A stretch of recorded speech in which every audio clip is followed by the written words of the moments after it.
the nominations that came through that we are able to do this once again. So Distress Centre Durham in 1970, actually in October of 1970, we answered our first helpline call. And since then we have taken hundreds of thousands of calls from people within Durham region who 24 hours a day are looking for support, looking to talk to someone about feeling like their life isn't maybe worth living, or maybe they're in the process of making a suicide attempt. Each and every year we take about 7,500 calls into our helpline, but that's just one of our programs. The other programs I want to talk to you about are our online and text program, because we know that youth do not talk on the phone, although they all have a phone. They tend to seek out support online. They seek out support by texting. And so this program that we've been able to partner with four other distress centers in the province has enabled us to offer 12 hours a day the unique support that youth need when they're feeling suicidal, or they're feeling like self-abuse is an activity that they're hiding because of anxiety, stress, and pain in their life, or when they're feeling like they're being bullied and no one cares. And they text us and say, I'm in the middle of a party, but I feel so alone and I don't know what to do. From 2 p.m. to 2 a.m.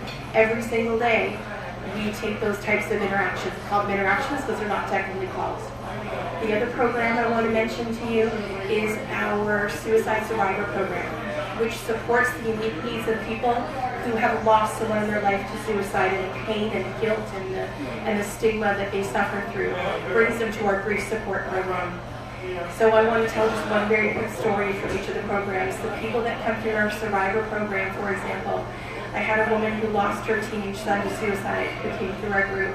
And at the beginning of the group, all she could do was sit quietly or cry. And by the end of the 8 weeks, she said, I will never get over the loss of my son, but because of you and this group, I've been able to get through it. And I feel like I can get through it. As far as our online and text program, I mentioned that people say, I'm lonely, I'm at a party, and I'm lonely. This young girl that texted in and told us she was 14 years old said, I want to leave this party and I want to go and walk in front of the train. And our volunteers are amazing volunteers. By the way, all of our services are delivered by specially trained volunteers.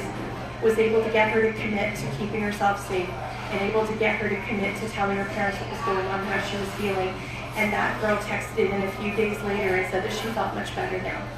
She was still lonely and still struggling, but she felt the immediate danger was over. On our helpline, as I mentioned, the 7,500 calls a year that we get to that crisis line are people who are just lonely and isolated, right up to and including people that are actively suicidal in that moment.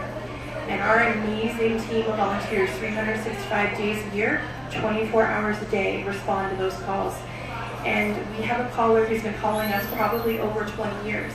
And she is dealing with significant mental health issues that cause her to feel suicidal often in her life. And we have intervened with her many, many times and been able to keep her safe. And now she knows that when she feels that way, that she can reach out to us and we will keep her safe and help her to commit to her supports and to get the help that she needs to keep herself safe. All in all, last year, 2016, our volunteers were able to successfully intervene 44 times with people whose lives were in immediate danger from death to suicide. 44 times, 44 lives were saved last year. This year, at the end of September, the most recent stats that I have before I came tonight, I looked up. So far this year, we've already saved 40 lives at the end of September. This time of year, between September and December, usually close to the new year, is our most difficult time of year. I don't know about any of you, but I'm beginning to feel this seasonal affected. It's getting dark earlier, it's getting cloudy, it's getting cold, it's getting chilled, and we're already starting to feel the impact of that. Even if you don't have any kind of mental health issue, but if you do, it tends to push you towards crisis during that time of year. And this is where the vast majority of those crisis calls are going to happen, between September and the end of the year.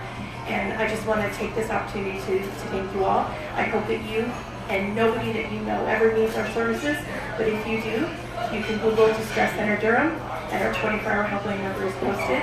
And if you ever need support, please know that we're there for any issue, any problem. Thank you.